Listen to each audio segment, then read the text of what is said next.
नमस्कार, मैं हूं प्रद्युम्न शर्मा। हमारे खास कार्यक्रम जनता सरकार में बात करेंगे सत्ता के सिंहासन से लेकर जनता के सरोकार तक। वहीं बताएंगे प्रदेश सरकार की हर उस योजना के बारे में जो होगी आपके काम की। बताएंगे प्रदेश सरकार के उन विकास कार्यों के बारे में जिसका फायदा सीधे आपको हो रहा है। तो अगले 30 मिनट तक बने रहिए आप हमारे साथ और देखते रहिए जनता सरकार।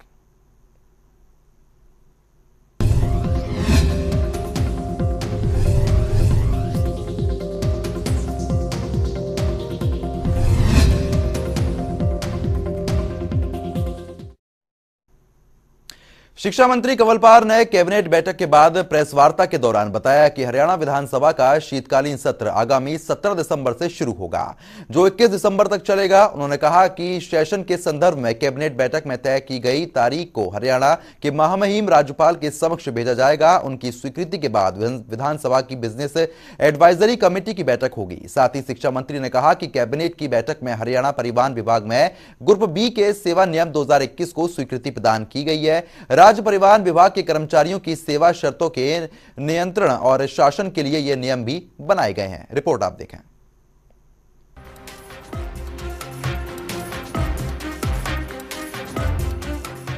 चंडीगढ़ में गुरुवार को हरियाणा कैबिनेट की अहम बैठक हुई, जिसकी अध्यक्षता प्रदेश के मुख्यमंत्री मनोहर लाल ने की। इस दौरान शिक्षा मंत्री कंवरपाल गुर्जर, खेल राज्य मंत्री संदीप सिंह, बिजली एवं जेल मंत्री रणजीत सिंह, परिवहन मंत्री मूलचंद शर्मा समेत तमाम मंत्रीगण और अधिकारी मौजूद रहे। वहीं कैबिनेट की बैठक में कई फैसलों पर मुहर लगी, जिसमें अहम मुद्दा हरियाणा विधानसभा का शीतकालीन सत्र रहा, जिसकी जानकारी बैठक के बाद प्रदेश के शिक्षा मंत्री कंवरपाल गुर्जर ने पत्रकारों से बातचीत करते हुए दी। उन्होंने बताया कि वहीं 17 दिसंबर दोपहर 2 बजे से विधानसभा का शीतकालीन सत्र शुरू होगा। 18 और 19 दिसंबर का अवकाश रहेगा, जिसके बाद 20 और 21 दिसंबर तक सत्र चलेगा। कि आज कैबिनेट की बैठक में मुख्य रूप से जो विषय था वो सेशन बुलाने का विषय था और कैबिनेट ने फैसला किया है कि 17 दिसंबर को दोपहर बाद 2 बजे हरियाणा विधानसभा का सेशन बुलाया जाएगा और उसके बाद 20 और 21 को दोपहर बाद और 21 को 3 दिन का सेशन बुलाने का एक निर्णय लिया गया है और आज ही इसका फाइनल करके हम महामहिम राज्यपाल जी के पास भेज देंगे। वहीं उन्होंने बताया कि मुख्यमंत्री मनोहर लाल की अध्यक्षता में हुई कैबिनेट की बैठक में परिवहन विभाग हरियाणा ग्रुप बी सेवा नियम 2021 को मंजूरी दे दी गई है। राज्य परिवहन विभाग के कर्मचारियों की सेवा शर्तों के शासन और विभागों की आवश्यकताओं को पूरा करने के लिए दक्षता एवं सुधार लाने के लिए प्रभावी एवं प्रगतिशील सेवा नियम लागू करना समय की मांग है। विभाग की ओर से ग्रुप बी कर्मचारियों के लिए व्यापक सेवा नियमावली का मसौदा तैयार किया गया है। इन नियमों को परिवहन विभाग हरियाणा सेवा नियम 2021 कहा जाएगा और ये नियम राजपत्र में उनके प्रकाशन की तारीख से लागू होंगे। उसके बारे में एक फैसला लिया गया है। बैठक में परिवहन हरियाणा विभाग ग्रुप बी की सेवाओं के नियम 2021 की स्वीकृति प्रदान कर दी गई है और राज्य परिवहन विभाग के कर्मचारियों की सेवाएं शर्तों के नियंत्रण व शासन के लिए ये नियम बनाए गए हैं। ये नियम राजपत्र के प्रकाशन की तिथि से लागू होंगे। तो ये निर्णय लिया गया। बाकी जो मुख्य रूप से जो निर्णय है वो सेशन का निर्णय था और 3 दिन का सेशन के लिए कैबिनेट ने प्रस्ताव किया है। वहीं शिक्षा मंत्री कंवरपाल गुर्जर ने बताया कि सरकार ने 3 दिन का सत्र बुलाने का फैसला लिया है। अब सत्र में टाइम टेबल का फैसला बिजनेस एडवाइजरी की कमेटी करेगी। देखिए, सेशन का जो निर्णय है टाइम का वो तो बिजनेस एडवाइजरी कमेटी में ही होता है। सरकार अपना प्रस्ताव रखती है कि हमारे पास बिजनेस इतना है, वो प्रस्ताव सरकार ने रख दिया कि 3 दिन का हमारे पास बिजनेस है और 3 दिन का हाउस बुलाया जाएगा। अब जैसे ही बीएससी की मीटिंग होगी तो उसमें निर्णय होगा, क्योंकि विपक्ष अपनी बात रखेगा और सरकार ने तो अपनी बात रखी दी कि हमारे पास इतना बिजनेस है, तो उस टाइम जो भी निर्णय होगा तो उसके हिसाब से निर्णय लिया जाएगा। इसके साथ ही उन्होंने बताया कि 1 दिसंबर से स्कूल पूरी क्षमता से खोल दिए जाएंगे, लेकिन स्कूलों में कोविड नियमों का सख्ती से पालन किया जाएगा। नहीं, देखिए, स्कूल हम पूरी तरीके से उसी तरीके से पूरी स्ट्रेंथ के साथ स्कूल खोलने जा रहे हैं और पूरे टाइम के लिए स्कूल खोलने जा रहे हैं। जो आपने बात कही हुआ, हो सकता है कि कोई केस पंजाब में मिला होगा, लेकिन एक केस की वजह से, 2 या 3 केस की वजह से हम इस प्रकार से इस निर्णय को बदल नहीं सकते। और अगर कोई भी स्थिति इस प्रकार की हमारे सामने आती है, मान लीजिए कोविड का प्रभाव कहीं बढ़ता है, तो निश्चित तौर से तुरंत उस पर निर्णय लेंगे।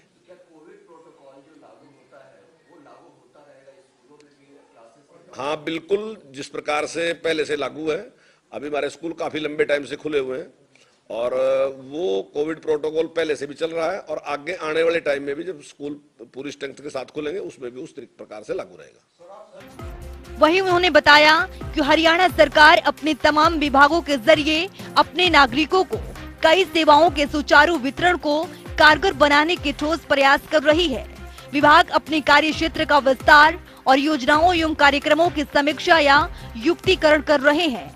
ऐसे में समयबद्ध तरीके से उच्च गुणवत्ता परक समाधान प्राप्त करने में योग्य सक्षम सलाहकारों, पेशेवरों को विशेषज्ञों की कमी एक चुनौती बन गई है।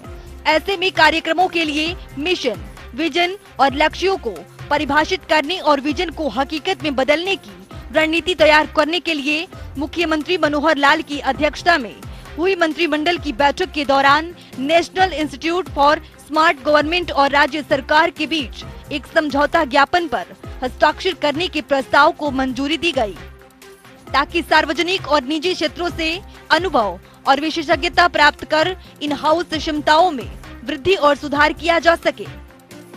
जनता टीवी के लिए चंडीगढ़ से पवन सिवर की रिपोर्ट।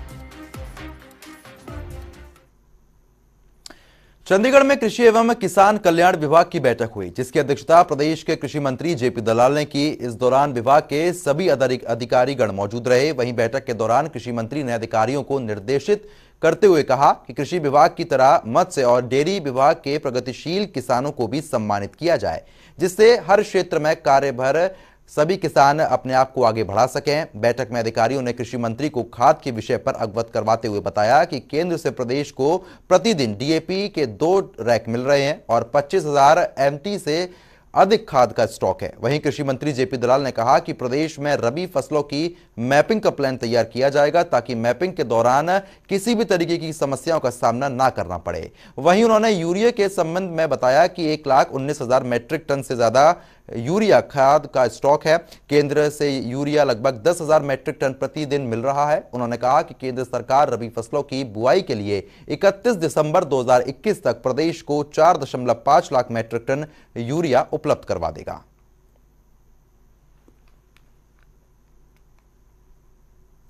प्रधानमंत्री नरेंद्र मोदी ने जनवरी 2015 में हरियाणा की धरती पानीपत से शुरू किए बेटी बचाओ बेटी पढ़ाओ अभियान के प्रदेश में सकारात्मक परिणाम सामने आ रहे हैं। हाल ही में राष्ट्रीय परिवहन स्वास्थ्य सर्वेक्षण 5 2020-21 की रिपोर्ट जारी हुई है, जिसके तहत पिछले 5 सालों में 57 अंकों की बढ़ोतरी के साथ लिंग अनुपात में काफी सुधार हुआ है। आपको बता दें कि मुख्यमंत्री मनोहर लाल लगातार बेटी बचाओ बेटी पढ़ाओ अभियान की मॉनिटरिंग करते हैं और उसके कुशल मार्गदर्शन के कारण ही प्रदेश में इसका प्रभावी क्रियान्वयन संभव हो पाया है। वहीं मुख्यमंत्री ने बेटी बचाओ बेटी पढ़ाओ अभियान से जुड़ी अधिकारियों, जिला उपायुक्तों और इस उपलब्धि के लिए उनको सभी को बधाई दे दी है और कहा कि अब जल्द ही प्रदेश में लिंग अनुपात के आंकड़े 950 तक पहुंच जाएंगे। इस अभियान की शुरुआत के बाद ही प्रदेश में लिंग अनुपात बढ़ने और कन्या भ्रूण हत्या की संभावना को पूरी तरीके से मिटाने के लिए सक्रिय उपाय किए गए हैं। वहीं मुख्यमंत्री के अतिरिक्त प्रधान सचिव डॉक्टर अमित अग्रवाल ने इस संबंध में जानकारी देते हुए बताया कि इस अभियान की सफलता सुनिश्चित करने के लिए उस वक्त तुरंत एक प्रकोष्ठ का गठन किया गया था, जिसमें मई 2015 में ही काम करना शुरू कर दिया था। इसके बाद लिंग निर्धारण की संभावना को खत्म करने के लिए प्रसव पूर्व निदान तकनीक यानी कि पीएनडीटी और एमटीपी अधिनियम के तहत व्यापक स्तर पर कदम उठाए गए हैं, जिसके तहत पिछले 5 साल में करीब 1000 छापे मारे गए, जिनमें 275 अंतर्राज्यीय स्थान पर मारे गए थे छापे। इस दौरान लिंग निर्धारण और एमटीपी एक्ट के तहत 970 एफआईआर दर्ज की गई। इसके अलावा हॉकी और कुश्ती जैसे खेलों में उत्कृष्ट प्रदर्शन करने वाले महिला खिलाड़ियों ने भी लोगों की मानसिकता को बदलने के लिए व्यापक प्रभाव डाला है और इससे भी लिंग अनुपात में वृद्धि होना संभव हो पाया। लाडली आपकी बेटी हमारी बेटी जैसी अन्य पहलों ने भी लिंग अनुपात को बढ़ाने में महत्वपूर्ण भूमिका निभाई है।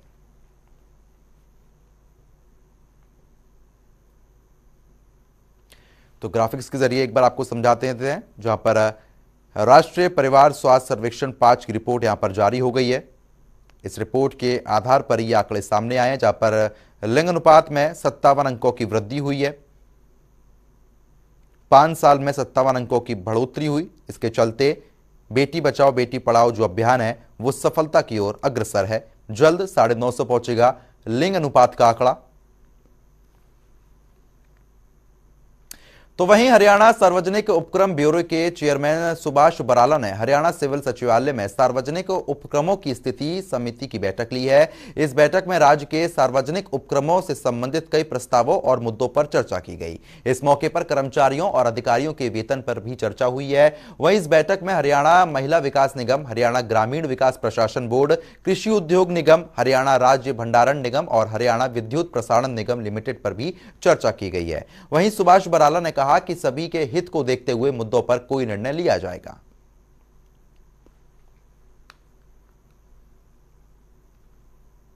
रेवाड़ी के औद्योगिक कस्बे बावल में कल मुख्यमंत्री मनोहर लाल की विकास रैली का आयोजन होगा, जिसको लेकर हरियाणा के सहकारिता मंत्री डॉक्टर बनवारी लाल ने गुरुवार को रैली स्थल का जायजा लिया। इस दौरान उन्होंने कहा कि प्रदेश के मुखिया लगभग 350 करोड़ की छोटी बड़ी परियोजनाओं का उद्घाटन और शिलान्यास करेंगे, जिसमें 50 करोड़ रुपए की लागत से आरओबी महिला हॉस्टल का भी उद्घाटन करेंगे।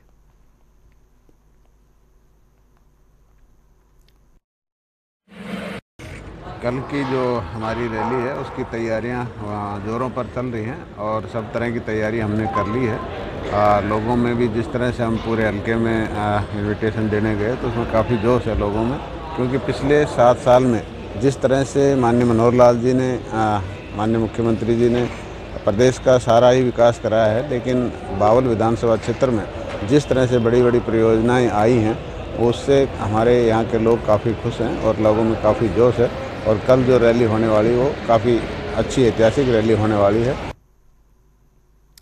तो वहीं 26 नवंबर संविधान दिवस की पूर्व संध्या पर विधानसभा के अध्यक्ष ज्ञानचंद गुप्ता ने देश और प्रदेशवासियों को बधाई दी और कहा कि 26 नवंबर 1949 को हमने इस संविधान को अपनाया था और इस संविधान के तहत लोकतांत्रिक व्यवस्था की स्थापना हुई थी। आज संविधान दिवस के इस अवसर पर मैं सभी देशवासियों को हार्दिक बधाई देता हूं, बहुत बहुत शुभकामनाएं देता हूं। 26 नवंबर 1949 को हमने इस संविधान को अपनाया था और इस संविधान के तहत देश में लोकतांत्रिक व्यवस्था की हमने स्थापना की गई थी और इस लोकतंत्र में हमें बहुत सारे अधिकार इस संविधान के अंदर मिले हुए हैं। मेरा ये मानना है कि जहां हम अधिकारों की बात करते हैं वहां हमें अपने कर्तव्यों के प्रति भी जागरूक रहना चाहिए। केवल अधिकारों की बात ना करके हमारा क्या कर्तव्य है देश के प्रति, समाज के प्रति, उन पिछड़े हुए लोगों के प्रति जो बहुत ही गरीब हैं। इस बात का ध्यान रखते हुए हमें जो संविधान ने ताकत दी है, जो हमें राइट्स दी हैं, हमें अपने कर्तव्य बोध का भी ज्ञान होना चाहिए। धन्यवाद।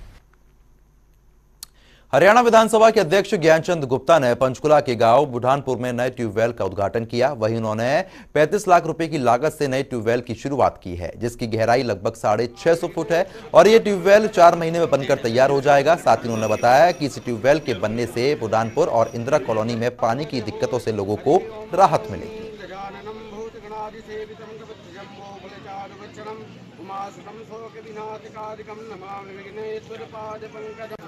बुढ़ानपुर में आज एक नया ट्यूबवेल 35 लाख रुपए की लागत से आज उसकी शुरुआत हुई है। लगभग 650 फुट इसकी गहराई है और 4 महीने के अंदर ये ट्यूबवेल जो है बनकर के तैयार हो जाएगा। मैं समझता हूँ कि इस ट्यूबवेल के आने से जो यहाँ बुढ़ानपुर क्षेत्र के अंदर और इंदिरा कॉलोनी के अंदर कुछ थोड़ी बहुत पानी की कमी थी, वो कमी भी अब पूरी हो जाएगी। और बुढ़ानपुर के विकास के लिए भारतीय जनता पार्टी हमेशा तत्पर रही है, चाहे वो यहाँ की सड़कों की बात हो, गलियों की बात हो, यहाँ पीने का पानी हो, या और जो भी किसी प्रकार की व्यवस्था की बात है, भारतीय जनता पार्टी हमेशा खड़ी रही है। और आज भी ये जो नया प्रोजेक्ट शुरू हुआ है, मैं समझता हूँ कि ये इसके पूरा होने से बहुत लोगों को फायदा होगा। वहीं जनता टीवी ने बिजली मंत्री रणजीत सिंह से खास बातचीत की। इस दौरान बिजली मंत्री ने सोलर और सामान्य ट्यूबवेल कनेक्शन को लेकर जानकारी दी है। देखिए। किसानों के लिए एक बड़ी और राहत की खबर है। सरकार ने हाई पावर परचेज कमेटी की बैठक में 15,000 नए ट्यूबवेल कनेक्शन की खरीद को मंजूरी दी है। मेरे साथ हरियाणा के बिजली मंत्री चौधरी रणजीत सिंह चौटाला हैं। Sir, high power purchase committee की बैठक में 15,000 नए ट्यूबवेल कनेक्शन खरीद को मंजूरी दी है। ये सामान्य कनेक्शन है क्या, और कब तक ये फिर आप लगाने जा रहे हैं कनेक्शन? सामान्य कनेक्शन है। जो सोलर के वो तो ऑलरेडी हमने पहले कर दिए, 15,000 ऑलरेडी कर दिए, 22,000 हमने फिर सैंक्शन करे थे, जिनमें 6 लगे, बाकी अगले बड़े थोड़े समय में लग जाएंगे। उसमें तो लाइन लग रही है कनेक्शन लेने वालों की। ये जो सामान्य कनेक्शन हमने 15,000 रिलीज करे हैं, ये जून 2022 तक लगा देंगे, बाकी दूसरे पेंडिंग है वो भी कर रहे हैं। सर, ये जो है वो कितने करोड़ की इसमें लागत आएगी? चूंकि कल हाई पावर परचेज कमेटी की बड़ी लंबी बैठक चली, आप भी मौजूद थे, विभाग के आपके अधिकारी थे। मोटा मोटा अंदाजा कोई 300 करोड़ रुपए का था, जिनके टेंडर कर दिए गए, पोल ऑलरेडी लग गए, और अब हम जल्दी ही ट्रांसफर के ऑर्डर कर दिए गए ट्रांसफार्मर, वो भी लेके हम बहुत जल्दी लगा देंगे। क्या प्रक्रिया रहेगी सर इसके लिए? मतलब जो कनेक्शन के लिए आप आवेदन किया हुआ है, जिन लोगों ने जो वेटिंग में है या पेंडिंग में है, उन लोगों के लिए कनेक्शन मिलेंगे उनको? 56,000 लोगों में 16 का हमने पहले कर दिए थे, 40,000 बाकी रह रहे थे, जिनमें 15,000 हम अभी करने जा रहे हैं, और अगले 25,000 जो है उसकी प्रक्रिया शुरू हो रही है, वो भी हम जल्दी करेंगे, उससे लंबा समय नहीं लगेगा। हम 2022 में सारे कनेक्शन पिछले वाले जितने पेंडिंग है वो 2022 तक कर देंगे। सर, एक और सवाल है कि कई बार किसानों को ये कहा जाता है कि आप जो है वो खंबे के लिए वहां से आप अपने ट्रैक्टर से खंबे उठाएं, इस तरीके की चीजें सामने आती है। विभाग की तरफ से आप क्या आश्वस्त करेंगे किसानों को कि उनको कोई खर्च करने की जरूरत नहीं है, निजी खर्च से आप जो उन्होंने फीस पे करी है कनेक्शन के लिए, उसी में ही सब कुछ उपलब्ध उनको मिलेगा? ये देखिए, ये मैं पहली बार सुन रहा हूँ कि इस तरीके का कोई मैसेज दिया गया है। नहीं करेंगे, हम डिपार्टमेंट ही करेगा। हम बड़ा सिंप्लीफाई कर रहे हैं। जैसे पहले नहीं होता था, किसी का बिल अगर डिस्कनेक्ट हो गया और उसकी तरफ 50,000 रुपया, 50 लाख रुपया बाकी है, 20,000 रुपया, 50,000 रुपया बाकी है, उसका हम 50,000 जब तक नहीं बढ़ता था तब तक कनेक्शन नहीं चालू होता था। अब हमने ये कर दिया कि उसका 25% भरो, बाकी इंस्टॉलमेंट्स कर दो, तुरंत कनेक्शन हो, हमारी बिजली चले और हमें पैसा रेवेन्यू आए। इस तरीके का कोई मामला है तो मैं इसे संज्ञान में लूंगा तुरंत, और अगर होगा तो वो डिपार्टमेंट ही करेगा, किसान के हेड पे हम नहीं रखेंगे। सर, सोलर कनेक्शन में काफी रुचि किसान दिखा रहे हैं, और सोलर के कितने कनेक्शन अभी आपने दिए और कितने कनेक्शन आप देने की तैयारी कर रहे हैं? हमें गवर्नमेंट ने 15 मेगावाट का टारगेट दिया था, हम 50 मेगावाट करने जा रहे हैं। हम तो उससे बहुत आगे जा रहे हैं। आपने निर्मला सीतारमण जी का सुना होगा, चीफ मिनिस्टर की कॉन्फ्रेंस में हमारे ऑनरेबल चीफ मिनिस्टर साहब को बहुत उन्होंने बधाई दी, उन्हें बहुत बड़ा कॉम्प्लीमेंट है उनका ये कहना। तो हमारे पावर के मामले में तो बहुत अच्छे कर रहे हैं। हम गुजरात के बाद सबसे नंबर 1 पे हैं, और आगे भी इसमें बहुत जल्दी से सुधार कर रहे हैं।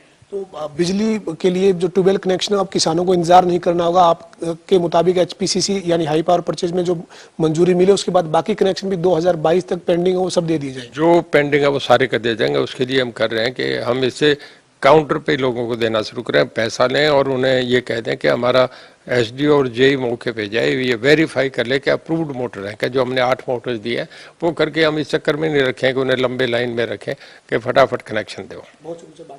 हमारे साथ हरियाणा के बिजली मंत्री चौधरी रणजीत चौटाला थे, जो कह रहे हैं कि 15,000 connection high power purchase committee की बैठक में मंजूर हुए हैं, और ये कनेक्शन मिलने के बाद यानी 2022 में जून 2022 तक किसानों को कनेक्शन दे दिए जाएंगे, और बाकी जो पेंडिंग कनेक्शन है वो भी 2022 के आखिर तक पूरे कंप्लीट कर लिए जाएंगे। वीडियो जर्नलिस्ट विजेंद्र के साथ पवन सिंह, जनता टीवी, चंडीगढ़। वहीं राजस्व विभाग के अतिरिक्त मुख्य सचिव संजीव कौशल से चंडीगढ़ में जनता टीवी ने खास बातचीत की। इस दौरान उन्होंने कई मुद्दों पर अपनी प्रतिक्रिया दी है। उन्होंने बताया कि हाल ही में सीएम ने सभी जिलों में डिजिटल रेवेन्यू रिकॉर्ड रूम की शुभारंभ किया है, जिसके तहत रेवेन्यू रिकॉर्ड के फैसले, जामबंदी समेत हर तरीके के रिकॉर्ड को डिजिटलाइजेशन कर दिया गया है। को डिजिटलाइज किया गया है। मुख्यमंत्री मनोहर लाल ने प्रदेश के सभी 22 जिलों में रिकॉर्ड को डिजिटलाइज करने की शुरुआत कर दी है। उद्घाटन इसका हो चुका है। मेरे साथ बातचीत करने के लिए हरियाणा के वित्तायुक्त और राजस्व विभाग के अतिरिक्त मुख्य सचिव संजीव कौशल है। सर, ये रूम जो है वो डिजिटलाइज किए गए हैं, राजस्व रिकॉर्ड जो वो डिजिटलाइज हुआ है, किस तरीके से इस पूरे काम को पूरा किया गया है और किस तरह से ये रिकॉर्ड उपलब्ध रहेगा? देखिए, ये एक एंडेवर शुरू तो हो गया था 4 साल पहले। कैथल में 24 जून 17 को चीफ मिनिस्टर साहब ने रिकॉर्ड रूम इस तरह का मॉडर्न बनाने की एक परिकल्पना सामने की थी। 19 दिसंबर में फिर कहा गया कि 22 के 22 जिलों में बनाया जाए। पिछले 6 महीने फिर हमारे अधिकारियों ने, डिप्टी कमिश्नर साहबान ने, DRO साहबान ने बड़ी मेहनत की है और मैं तो सारा उनको ही श्रेय दूंगा, चाहे वो पटवारी हैं, कानूगो हैं, हमारे सभी अधिकारियों ने बहुत मेहनत की है और तकरीबन 18.5 करोड़ के करीब डॉक्यूमेंट्स को स्कैन किया गया है, उनकी वेरिफिकेशन की है ताकि कोई गलती ना हो। वो हमारे राजस्व अधिकारियों ने 100% की है। डिस्ट्रिक्ट रेवेन्यू ऑफिसर के लेवल पर भी 20% से ज़्यादा वेरिफिकेशन की है डॉक्यूमेंट्स की। तो आप समझ ही सकते हैं कि कोई गलती ना रहे, इस लिहाज से ये पूरी वेरिफिकेशन वहाँ पर की गई है और इसका सुविधा जो इसकी होगी वो बहुत होगी। हर आदमी को 100 साल पुराना डॉक्यूमेंट भी जो वो चाहेगा उसको मिल जाएगा और उसके लिए कोई लाइन नहीं, कोई ये नहीं कि 10 दिन लगेंगे, 15 दिन लगेंगे, ढूंढने में मशक्क़त करनी पड़ेगी, वो नहीं। आप जाएं, आपको वो अपना कैटलॉग्ड है, फट सर्च करके वो निकल जाएगा और आपको प्रिंट आउट वो ऑथेंटिकेटेड कॉपी दे सकते हैं। यानी सर, जो पहले रिकॉर्ड के लिए तहसील में पटवारी या फिर जो अधिकारी होते थे उनके पास जाना पड़ता था, उससे जो है वो बचा जाएगा और आसानी से सब कुछ उपलब्ध होगा। पवन जी, ये डिस्ट्रिक्ट लेवल पर ही अब सारा रिकॉर्ड आ गया है और इसकी बहुत सुविधा होगी। आने वाले समय में हम कोशिश ये भी करेंगे कि हम एक ऐप डिज़ाइन करवा लें और ये डॉक्यूमेंट जो भी हैं ये सारे ऑनलाइन भी आदमी को उपलब्ध हों। मतलब जो चीज़ लेने के लिए आज आपको मॉडर्न रेवेन्यू रिकॉर्ड रूम में भी जाना पड़ता है, वो जाना भी ना पड़े। From your own home you should be able to access that document. हम वो एक ऐप बना के इसको और आगे बढ़ाएंगे।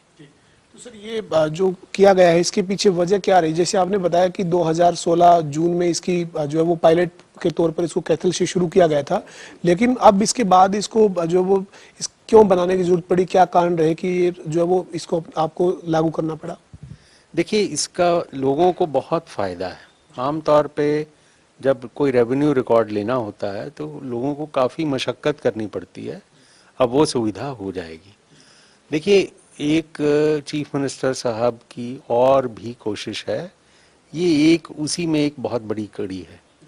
आखिरकार सोच ये है कि आदमी को रजिस्ट्रेशन जो करनी है, आदमी को रजिस्ट्री के लिए तहसील ना जाना पड़े, घर बैठ के ही वो अपनी प्रॉपर्टी को बेचना चाहे बेच सके, खरीदना है तो खरीद सके, जाने की ज़रूरत ना पड़े।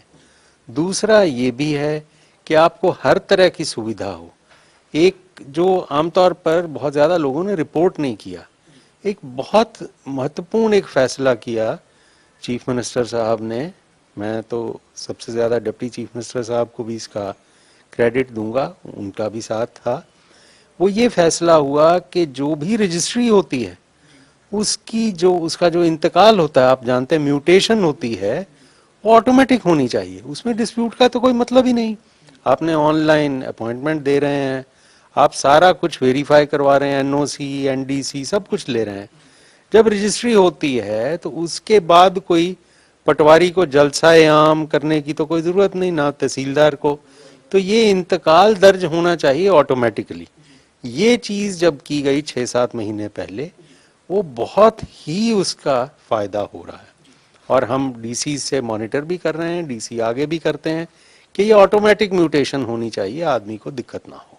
सर, एक जो वो सरकार की ये भी कोशिश थी कि मान लीजिए गुरुग्राम की कोई प्रॉपर्टी है और उसकी अगर खरीदने की या बेचने की अगर कार्रवाई को करना है तो वो पंचकुला में बैठकर भी कर सकते हैं। यानी इस प्रोसेस में क्या कितना ये मददगार होगा राजस्व रिकॉर्ड का डिजिटलाइज होना, और उस पर कितना आगे बढ़े हैं सर? अब हो पाएगी वो या कब तक उसको लेकर काम कर रहे हैं आप?